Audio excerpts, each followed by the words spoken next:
Spoken English day 2 simple present tense म्हणजे साधा वर्तमान काळ। आज आपण साधा वर्तमान काळ अभ्यासणार आहोत। तर साधा वर्तमान काळ हा ओळखायचा कसा? तर ज्या वाक्याच्या शेवटी तो, ते, त असेल तर तो साधा वर्तमान काळ असतो। उदाहरण, मी लिहितो, ती लिहिते, तू लिहितो, ते लिहितात।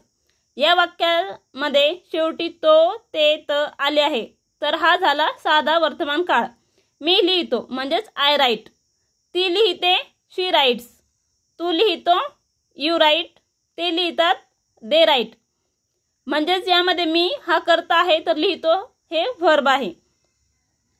मी लिहिलं, मी गेलो, मी वाचतो, मी वाचले। या वाक्यापैकी कोणते वाक्य साध्या वर्तमान काळाचे आहे हे ओळखायचे आहे। तर आता काय सांगितलं की ज्या वाक्याच्या शेवटी तो, ते, त आले तर ते वाक्य साध्या वर्तमान काळाचं असतं। तर या 4 वाक्यापैकी कोणतं वाक्य साध्या वर्तमान काळाचं आहे? तर मी वाचतो म्हणजे या वाक्याच्या शेवटी तो आले आहे त्यामुळे हा साधा वर्तमान काळ आहे। साध्या वर्तमान काळाचे वाक्य ट्रान्सलेट कसे करायचे?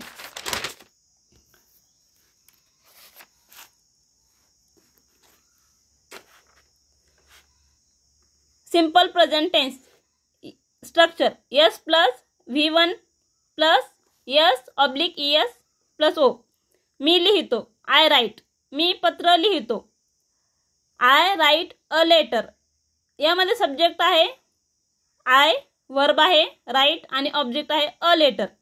ती पत्र लिहिते शी राईट्स अ लेटर। यामध्ये सब्जेक्ट आहे शी, वर्ब आहे राईट्स आणि ऑब्जेक्ट आहे अ लेटर। आता वाक्य तयार करायचे आहेत। ट्रान्सलेट करा। रिया आणि मिताली राहतात। रिया आणि मिताली लिव। अनिता आणि मेघा वाचन करतात। Anita and Megha read. कोमल गाते, कोमल सिंग्स। राधा आणि राम ऐकतात। राधिका आणि राम ऐकतात। राधिका अँड राम लिसन। आम्ही वाचन करतो वी रीड। मी लिहितो आय राईट, तू जिंकतो यू विन, तू शिकवतो यू टीच। आम्ही लवकर उठतो वी वेक अप अर्ली। मी इंग्लिश बोलतो आय स्पीक इंग्लिश। मी विजन इंग्लिश स्कूलमध्ये शिकवतो। तर यामध्ये आहे कर्ता मी, वर्ब आपल्याला क्रियापद ओळखायचं आहे शिकवतो। या वाक्याच्या शेवटी तो आहे म्हणजे हा साधा वर्तमान काळ। तर स्ट्रक्चर आहे S plus V1 plus O। तर आय नंतर वर्ब येईल I teach in Vision English school. मी माझ्या मित्रांबरोबर मैदानावर क्रिकेट खेळतो I play cricket on the ground with my friends. आम्ही सकाळी लवकर उठतो आणि वाचन करतो we get up early in the morning and read. ते दररोज झाडांना पाणी देतात they water to plant every day. ती इंग्लिश आणि हिंदी बोलते she speaks English and Hindi. I, we, you, they, Riya and Mitali म्हणजे प्लुरल। आता एक एक वर्ब घेऊन हे वाक्य तयार करायचे आहेत। आय राईट, मी लिहितो, वी राईट आम्ही लिहितो, यू राईट तू लिहितो, दे राईट ते लिहितात, रिया अँड मिताली राईट रिया आणि मिताली लिहितात।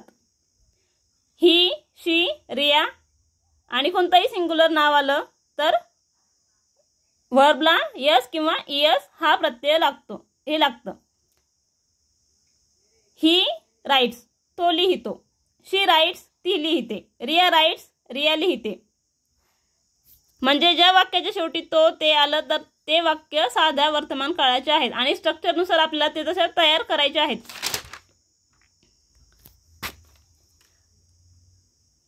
I, we, you, they, Diya and Suraj, she, he, Diya, Suraj. यापासून आता वाक्य तयार करायचे आहेत। एका सब्जेक्ट पासून प्रत्येक सब्जेक्ट पासून 10-10 वाक्य तयार करायचे आहेत तरच प्रॅक्टिस होईल। जेवढे प्रॅक्टिस कराल तेवढं तुम्ही त्यामध्ये एक्सपर्ट होत जाल।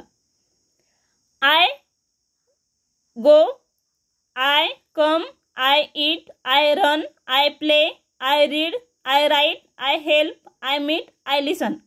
तर अशा प्रकारे वी सोबत सर्व वर्ब घेऊन, यू सोबत सर्व वर्ब घेऊन, दे सोबत सर्व वर्ब घेऊन 10 सेंटेन्स बनवायचे आहेत.